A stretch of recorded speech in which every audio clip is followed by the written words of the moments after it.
want to briefly discuss with you a very important topic in which the sun, the moon, and the stars will align with perfection to fulfill a 2,000-year-old prophecy. Perfection only found from the Creator of heaven and earth. This prophecy was written down in the book of Revelation, the last book in the Holy Bible, directly from Jesus. This book was given to us so that we would know the time of the end, what to expect, and to know what would happen. Let's read Revelation 12 together. And there appeared a great wonder in heaven, a woman clothed with the sun, and the moon under her feet, and upon her head a crown of 12 stars. And she, being with child, cried, travailing in birth, and pain to be delivered. So what we see written here is the constellation Virgo, which is known as the woman, who is clothed with the sun. That means the sun is currently in the constellation Virgo. The moon is under her feet, and above her head is a crown of 12 stars.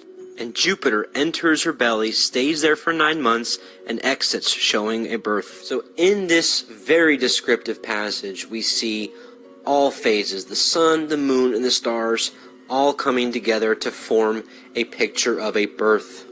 And again, lastly, the 9 stars from Leo, always above her head, plus the 3 wandering stars align perfectly for the crown. God himself spoke through the prophet Daniel and said these things would be sealed up until the time of the end, as in nobody would really understand until the end came. Thanks to technology, we have a program called Stellarium. It allows us to go forward and backward in time and see how the stars align.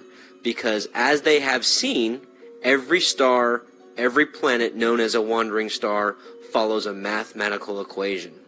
This alignment has never happened. In the beginning, in the book of Genesis, God himself says the sun, the moon, and the stars will be for signs and for seasons and for days and for years. This prophecy is no exception.